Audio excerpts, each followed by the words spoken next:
You're listening to Clinical Conversations. I'm Joe Elia. We're talking today with the first author of a Lancet study on gun control laws and their correlation with firearm-related mortality in the U.S. Her research finds that if the country as a whole adopted the three laws found most effective at the state level, the mortality rate could decline from roughly 10 per 100,000 population to half that rate, or even much less. Dr. Bindu Kalesan is in the Department of Medicine at Boston University. Let me see whether I can summarize your approach.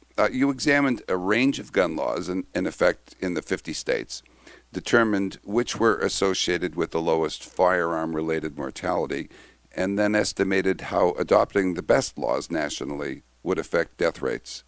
What we found was, our main exposure of interest was 25 different gun laws across 50 states in the U.S., specifically in the year 2009.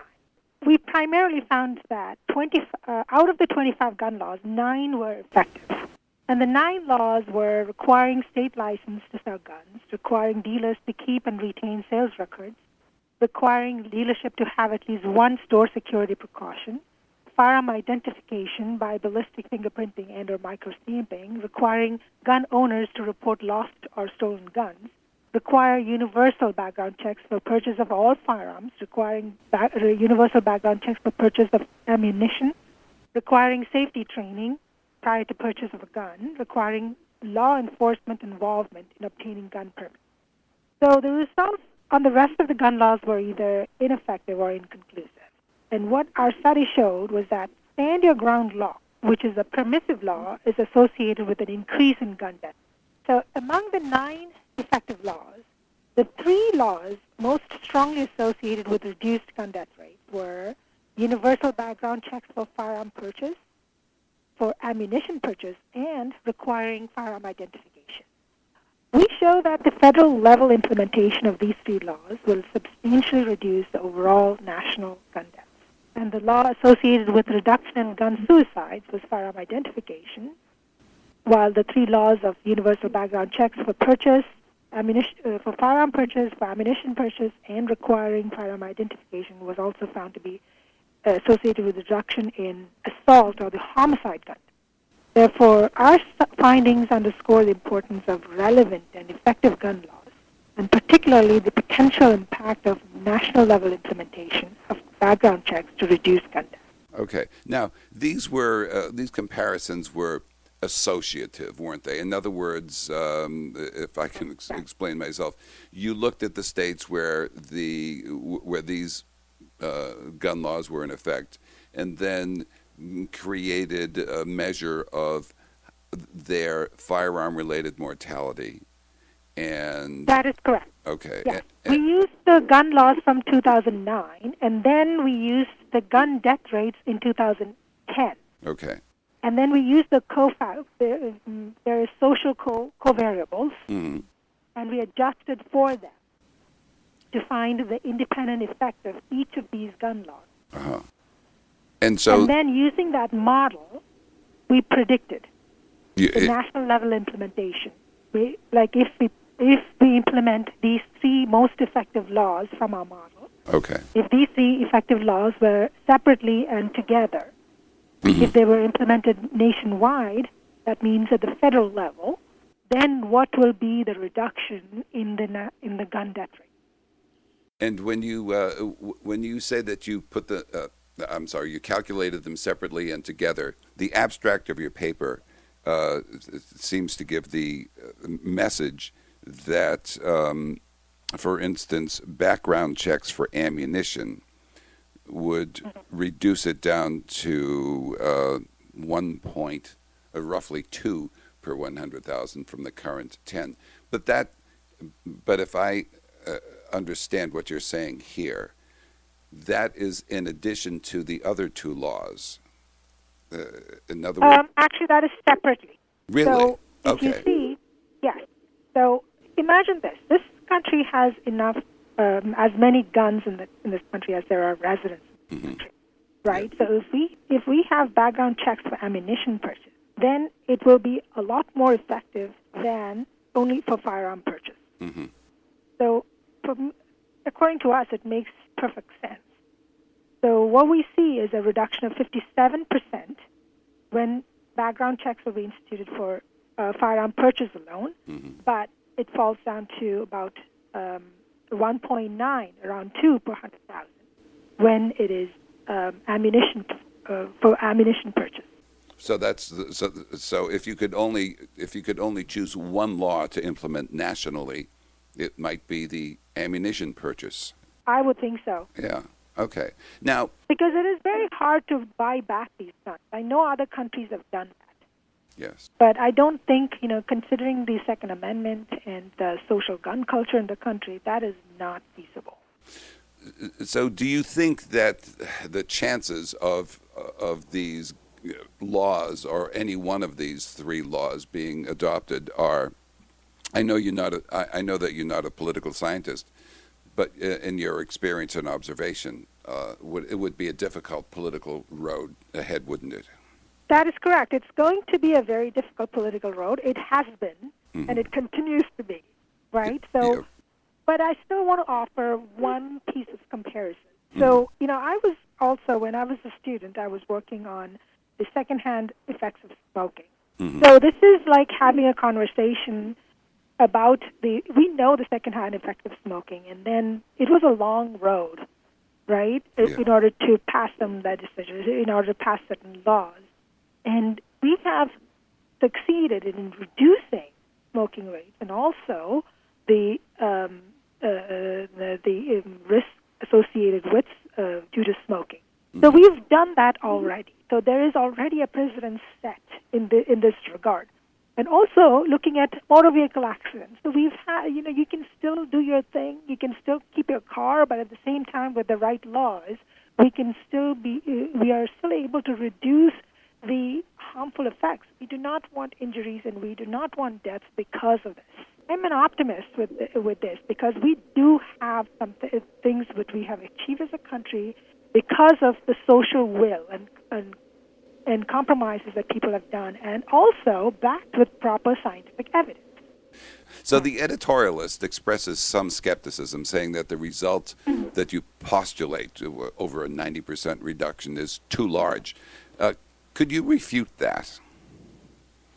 Well, this is what we said. So earlier on, I have to give you some background on it. So the information what we were working on was a cumulative score of, some sort of cumulative score which the Brady Center came up with, rates all the states according to their restrictive gun laws and the permissive gun laws, and had a legislative strength score.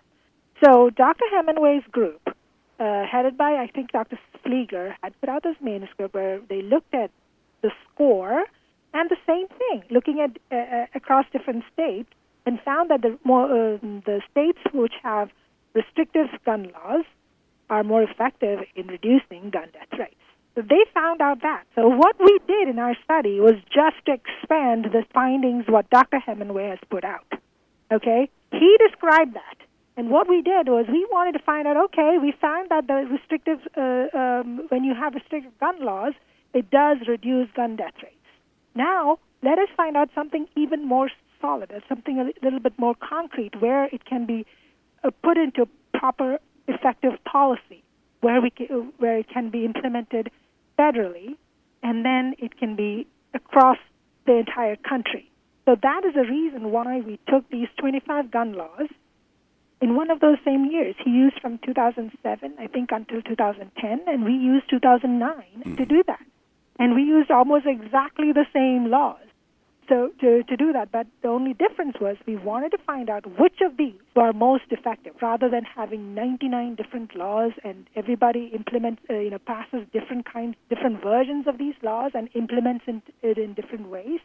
I think it is important. Yes. When you look at different states like Louisiana, which has about 19 per 100,000 gun death rate, and then you look at Massachusetts, where it's about 2.5 per 100,000, where we know that in Massachusetts has the most restrictive gun laws, whereas in Louisiana there aren't any sort of restrictive gun laws.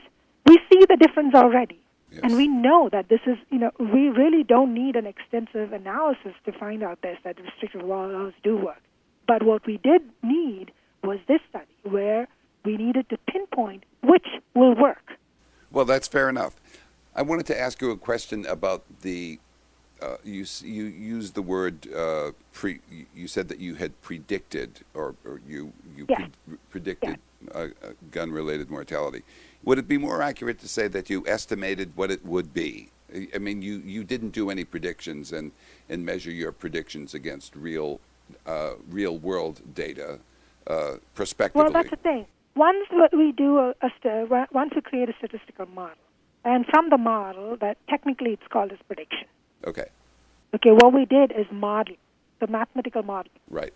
process, and this is technically the word we use is prediction. Okay, that's So using that model. okay. That's fair. I just wanted to be clear as a non-statistician that's what you were doing, and I would have used That the is word estimate prospectively. It would be interesting now to see if those laws go into effect in the given states, and you have data on all of them. But remember, when you still talk in terms of just states implementing these laws, each of these states implement these laws separately. And then there's something called as reciprocity between these states, which means that you can buy a gun if you live in a state with very restrictive gun laws, and you can buy a gun from a different state, and it can cross borders. And if there's a reciprocity law in between, you can even if you are a criminal or whatever, you will not pass a background check in your own state. You can buy it across the state lines and bring it into the state. Yes. So that is a reason why we say it is important to have a federal level implementation of these laws. One final question, Dr. Kalesan. What should clinicians do with these results? And I'm asking that question because, of course, you can't bring them into the clinic with you, but you can use them, I guess, in the position of advocacy. Is that right? Is that absolutely? Okay. That is correct. So for the physicians, this is what I would think is important. First of all, there are already eight different states which allow campus carry. And in Florida, they do not allow physicians to talk about gun ownership to their own patients. So physicians are an integral part of this conversation that we're having. And what we need, as I said earlier, it's not a unidimensional problem here. What we have is a multifaceted problem where we need involvement of people who are in the gun culture, who lives the gun culture, who understands it, and who wants to keep it going. And then there are people who are providers, healthcare providers, who care for the gun violence survivors, and then the community and the policymakers and the researchers together. So I think it is important to keep that in mind, that gun violence does not just kill. It also maims, and it brings about injuries and then disability, followed by multiple hospitalizations, reduced quality of life. So for every one person who's shot and killed, there are two who are injured and who have to be treated in the hospital. So they go in and out of the hospital. They have multiple problems after that.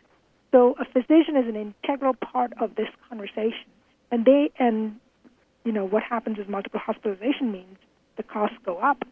And what happens to the people who live with that burden of injury, which just doesn't stop with, it's not just heroic to basically survive a shooting, but then their lives afterwards are very critical. Right. And the physician is part of that. So at the very least, it's if you could make no other argument, it would be an economic argument to make to have that would be, but greater. But the least relevant argument in that case. Yes. Well, Dr. Kalesan, I want to thank you so much for spending time with us today. Thank you. That was the 198th of our series. All the others are available at podcasts.jwatch.org. My executive producer is Kristen Kelly, and we come to you through the NEJM group. Thank you for listening.